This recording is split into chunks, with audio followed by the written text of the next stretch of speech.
Hex, I feel like everything I've learned about sport is from video games. Really? I never would have guessed. I'd probably never go see an actual sporting event live, but when it comes down to the annual showdown of the virtual football giants, I'm right there. Yes, it's FIFA versus Pro Evolution Soccer.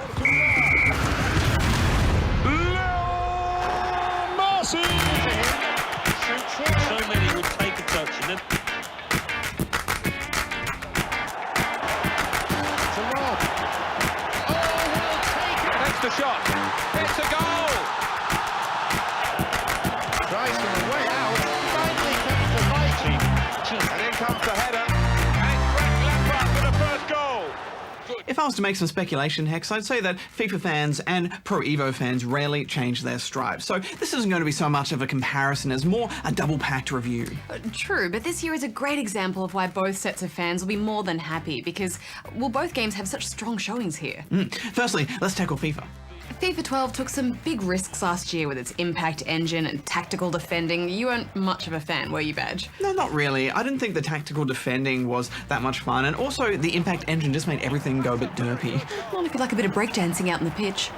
Well, with FIFA 13, the impact engine has been sort of quietly swept under the carpet, hasn't it? I mean, you barely even notice it's still there. Yes, and thank goodness for that, because it was visually jarring. However, they have kept the jostling and physical tussles, which definitely adds a lot, and that's good. That's a real tussle for the ball there. Tactical defending, on the other hand, is still very much in the game, but it's undergone some tweaks, and I think it works now, Hex. I really like it. Yeah, EA Canada have definitely fine-tuned it. I mean, I always thought it made the defence, well, more tactical, but, I mean, now it just feels a whole lot more fluid, and neither of us felt like changing back to Legacy. The shot's off. Off the pitch, it's bursting with modes and options and ways to play, and each with some form of online connectivity. It's just so slick. Sort out. Goal news from White Hart Lane. Alan McInally. It's a goal for Queen's Park Rangers. 79 minutes played. 1-0. Cheers, Alan. Yeah, and there's this persistent connection to what's happening in the real Premier League. The game today, Tottenham against Arsenal. Like being able to play the same matches that are happening that week with the same weather conditions and things like that. Big chance. They've made improvements across the board. In the career mode and ultimate team with seasons, the new EA shop where you can spend in-game currency to buy celebrations and classic kits is a nice addition. And the addition of a skill mode is great. Yeah, I think it's my favourite thing in FIFA 13. These are really fun, lots of little mini challenges to test your skill. There are bronze, silver and gold levels, and then further challenges on top of that, and everything from shooting and dribbling to long passing and penalties. Yeah, I couldn't stop lobbing balls into buckets, and it's great that you can practice that stuff in the loading screens too. I've said this before, but I love a game that makes clever use of loading time. This year's FIFA also has Connect voice support, so you can yell instructions at your teammates. I don't know, what did you think of it, Badge? It works very slowly. it takes so long to recognise what you're saying. The moment's already passed. Yeah, it seems like a bit of a novelty addition, and when you're trying to make substitutions, it takes so long with your voice, when really you can just pause it and do it instantly with the press of a button. Well, regardless of that though, this is an amazingly feature-rich FIFA. I'm giving it 9.5. And the whole presentation is much nicer too, so I'm giving it 9.5 as well. Okay, now time for Pro Evo. Okay, so the last 2 or 3 Pro Evolution Soccers have been disappointments. Ever since the dawn of the HD generation, really, Konami have struggled to put a meaningful alternative to FIFA on the table. But this year, with Pro Evolution Soccer 2013, Barjo, I think they may have finally found their feet. And we're now underway. Yes, PES never fails to both delight and frustrate at the same time, but I think this is the most solid PES since it was king back in the PS2 days. The game just feels more fluid now on the pitch. It's a lot of fun caressing the ball around, with no bizarre AI behaviour, just smooth play. It's come through to him nicely. A shot. Keeper with the block.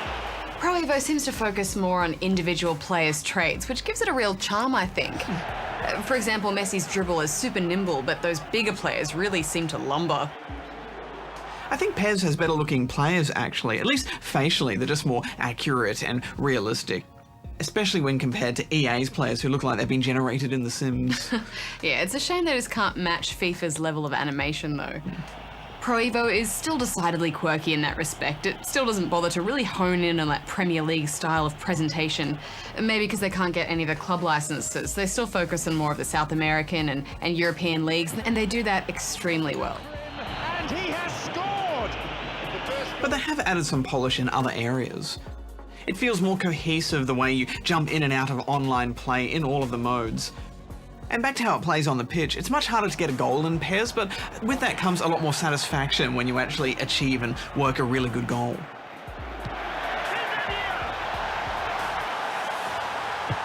Sends it towards the centre. It's in. 2 goals, they're set fair. One simple new tweak they've added, the way you can manually trap the ball and control it under pressure, is an example of the kind of technical depth that PES prides itself on. Another is the ability to put more power into a knuckle shot with a double tap. Ready for a shot. And that is quite glorious. I mean, these are subtle additions, but they all add to your arsenal and thus depth of play. If only the training was as good. In fairness, it is more technical, but also more tedious. Some of the controls are a bit much, especially when you're using both sticks at a shoulder button and then tapping pass or something. And unfortunately, football life, or as we all know it, Master League, still moves along at a glacial pace. As a career mode, it still has its charms, building up your team of young'uns to become legends.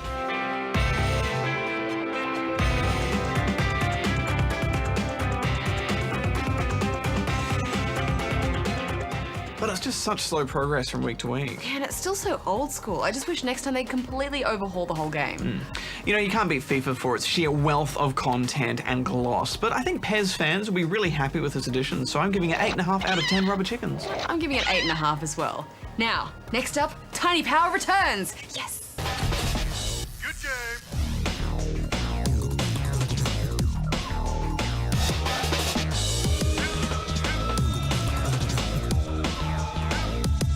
Good game. Good game. More Tiny Powers soon. FIFA versus Pro Evolution Soccer is one of the classic sports game rivalries.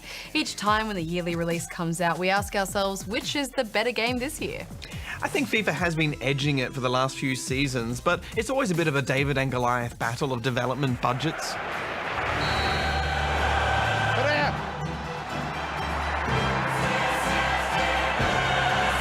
He takes a shot. Wonderful delivery. Finally delivered. Is it a good cross? And there's the first goal of the game. How does a small Japanese team compete with EA's buckets of cash? Well, this year they decided to start from scratch. Yes, PES 2014 has been rebuilt from the ground up with Kojima Productions' Fox Engine, which is the tech they're using for Metal Gear Solid 5. You won't see any snakes out on the pitch, but it is a fresh start for the series. After seeing Metal Gear Solid 5 in action, I think you could be forgiven for thinking that this is going to look incredible, but no, the visual quality isn't that staggering. It's certainly a better looking game this year in many ways. The animation is far superior, and some of the close-ups are fantastic. But it still looks like the PES we know, and the really big differences lie under the surface. Yes, PES is making a return to being more of a deep simulation of football rather than the high-tempo action of FIFA. So, away we go. Initially, it feels like the controls are a little sluggish. Players are slower to stop and turn, and controlling the ball is tricky, but I think that's a nod to realism. The slower pace allows for more time to build up to a goal, carefully passing until you unlock the opponent's defense and get a shot in. Oh, well defended. PES seems to require a lot more manual control than FIFA. Looking through the control list is daunting. You need to use that right stick a lot. Even holding off a defender is a push on the right stick. And through balls now use a fast-moving aiming reticule, which is super tricky to time right. I actually had to switch back to basic, but I do like that free kicks and corners now have an aiming arc. I thought that was long overdue. I'm also really into that new heart system they've put into the game. Essentially, each individual player is affected by their emotions, represented by a flare of hot or cold colour in their little tactical icon. It seems when a player stuffs up or a team is losing, players get upset and start playing worse. Too much power in that. Or if they do something impressive, like score a goal, then they go hot and are really pumped for the rest of the game. Maybe now. It's in. They lead by 2. Having to manage all these fluctuating emotions just seems like way more trouble than it's worth, and I'm just not sure it worked, to be honest. I kind of liked it because there is that emotional element in sport, but as far as affecting gameplay, it's a bit arbitrary. And while we're talking problems, Hex, what about the football life career modes? They've been stripped right back to a very plain set of menus. All those little RPG elements of past years are totally gone. Yeah, it's now purely the transfers and matches. And that's okay if you don't want the experience to necessarily be immersive, but without it, it felt a bit shallow. I did like your customised player though, Mr. Badge Balls. He was born to play football. Pocket, it's a yellow for a fairly careless challenge he didn't really have to make.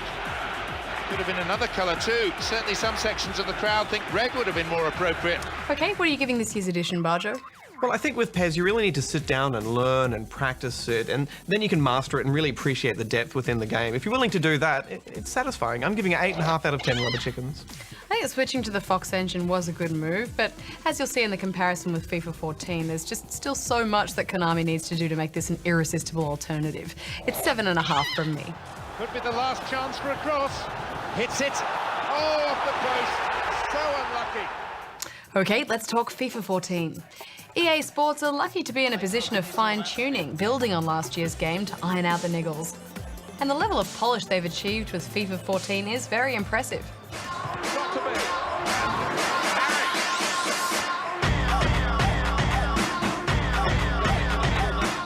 It's a goal from the header. He strikes a goal. Kept his cool and looped it into the empty net. Yes, FIFA gleams in comparison to PES.